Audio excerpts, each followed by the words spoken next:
It really was a lovely dinner, Adam. Thank you for bringing me here. Thank you for coming with me. It's nice to be around people who are so much in love. Ah, yes. Ah, yes. Some marriages actually work.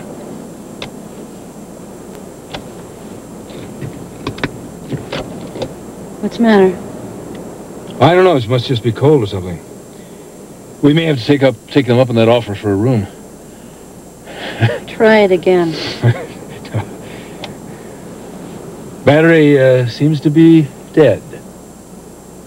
You did this on purpose. What? This whole thing. You planned this whole thing. When will I ever learn if I have told myself, once I have told myself 1,000,000 times, don't be a fool. The man cannot be trusted. You arranged this dinner so that you could trick me into spending the night with you. Brooke, do you really believe that? You can just forget it. You can just forget it.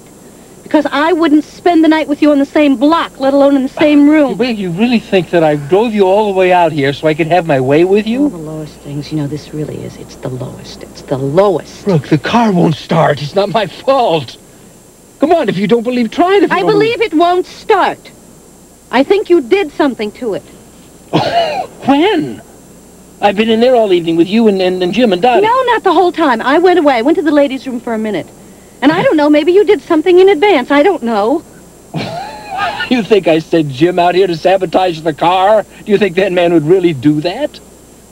Call a garage.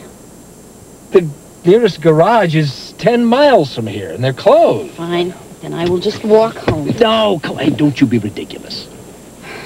All right, then you go and ask Jim to come out here and you see if he can fix it. Jim doesn't know anything about cars. Maybe I can fix it. Just relax. It's all right. It's all right. You stay right here.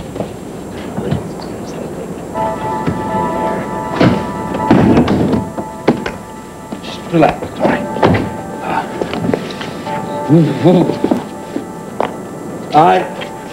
There's the flashlight. Give me the flashlight's in the glove box. Yeah. Good. Look, hey, why don't you go in where it's warm and wait? All right? Better fix it.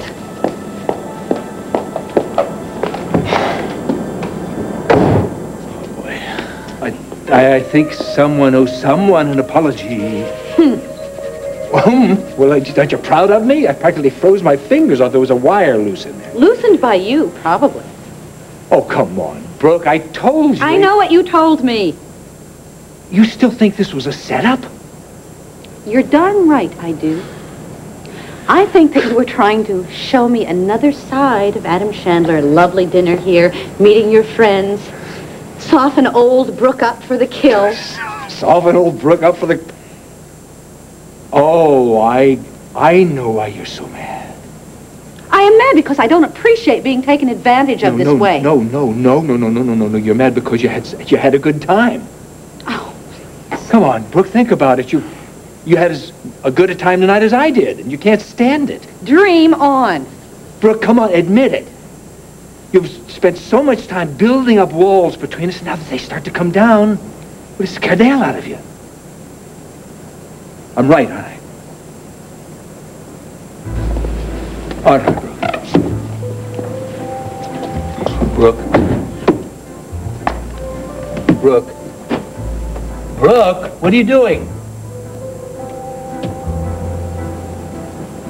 Brooke! Wait a minute! So we suckered you in. Oh, yes. Tell me about it. You know, this charming, sort of down-home atmosphere with this sweet down-home couple who ran the place, whose son, Adam, had put through college on a foundation grant. Natalie's foundation money? And, of course, they believe this is our child, and like a fool, I let them go on believing it. Like I said, he suckered you in. And the nice little Valentine heart that he made with these little cinnamon red hots on my placemat that was waiting for me when I came back from the ladies' room. Oh, that is so cute. That's so cute. No, it was all to soften me up for the coup de grace. We finish dinner, we go out into the parking lot, get in the car won't start. Oh, gee, we'll have to stay all night. The old out-of-gas ploy, huh? No, close. It was the loose wire ploy. It's not funny. I told him, I said, you did this. You know, he denied it. I could have throttled him. I told him, listen, I said, you get this fixed, I'll wait inside. And he fixed it, just like that, right? Well, of course he fixed it. It proved my point, that he had sabotaged it in the first place. And then he starts laughing, and he says that I had enjoyed the evening in spite of myself, and that did it. I got in the car, and I drove off. And I left him in the parking lot. Bravo. Bravo, Brooke. Way to go. I'm proud of you. So proud of you. Yes. Well, I'm proud of me, too. Well, how come the belt in the belly? Because you are the one who is responsible for his thinking that this is his child. Yeah, so? So I told him that you were the one who was responsible, that you got into the files, the computer files at the clinic, and that you lied on his record. But he didn't believe it, did he? Now I can't get rid of him. It doesn't matter what I do at this point. No, that's true. Not true. It does matter what you do. You can get rid of him if you convince him that instead of giving you throbbing heart, he gives you a heart attack. I have done everything. I have done everything I can think of to prove to him that I am not interested. All right, he just will not accept it.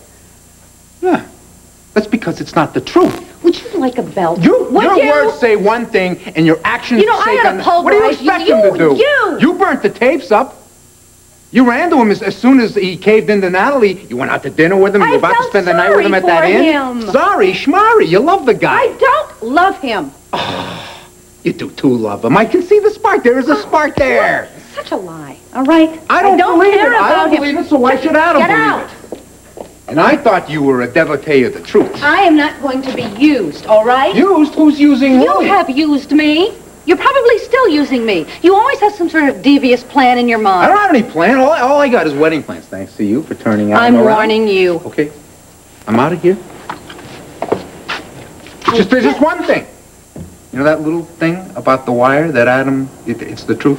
Get out! Verification right here. It's in today's paper. Front page, right there. Same make, same model of Adam's car being recalled on account of malfunction of said wire in question.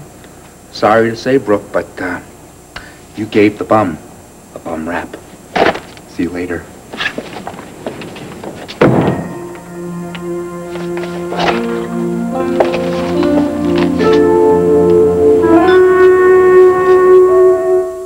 No, it's the censorship thing. I mean, when national interests directly clashes with the First Amendment, I have a problem. I'm supposed to be a journalist. I'm supposed to be a watchdog.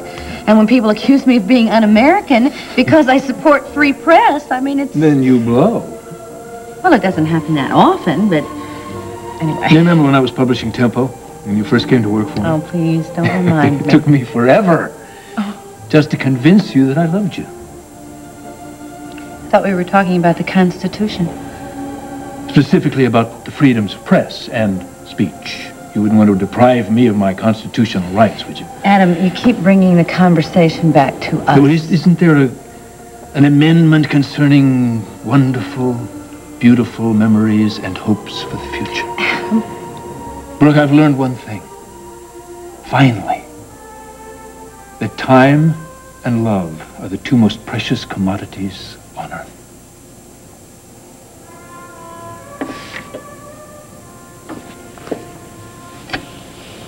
Come here. Come here.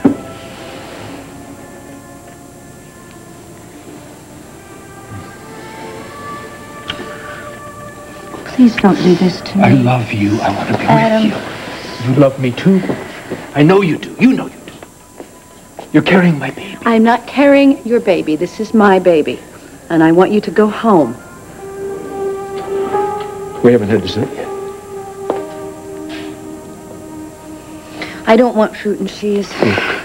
Mary, Adam, no, Mary, go home. Give us a chance to be the family that we almost were, that we were meant to be. You'll leave after dessert? I swear I'll do it right this time. And yes, I'll go home right after dessert. I really want some of that caramel pecan, that silk cream pie they have at the village diner out by the highway. Do they deliver? No. You're serious? Yes, I just have a craving. All right. For you, I would swim the Rubicon.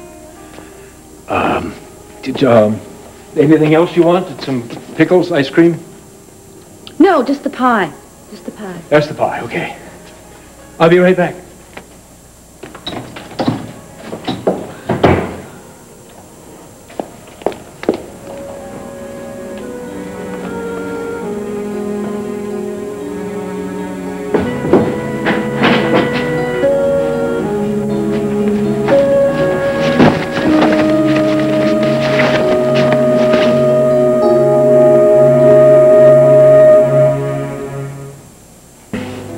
I need to talk to you about something important, and it can't wait. Sorry, I'm usually not this popular. I'm sorry, Sarah. Oh, it's all right. I was just on my way to the ladies' room. I'm leaving town. Brooke, you said that before. I know I've said it before. I mean it this time. Adam is forcing me, and I know that sounds like a ludicrous thing for a grown woman to say, but it's true, and I don't know what else to do. Sit down. Anyway, I'm sort of making arrangements as I go. Here's where I'll be. I mean, I can't just disappear without anybody knowing where I am. Just please don't let that get in the wrong hands, okay? Brooke. Tom, you are right. I am giving Adam mixed signals. I still have feelings for him. And I remember a conversation that we had a long time ago about addiction, and we decided that you were addicted to alcohol the way I am addicted to Adam Chandler. And if I don't put some emotional and some geographic distance between us, I'm afraid that I'm going to fall. And it would be the worst thing that I could do, not only for me, but for this baby. I mean, this miracle baby that Tad gave me. I can't forget Tad. I have to go away. I have to confront the way I feel about Adam, and I have to get rid of it once and for all. And the only way I can do that is I can go and be somewhere in solitude. I understand. Do you? Yes, I understand. You won't tell anybody? I will keep your secret, I promise you. Okay, thanks. Thank you. Be careful, all right? Oh, I will. You keep in touch. Yes, I will. You let me know, call me Yeah. if you need anything. Okay.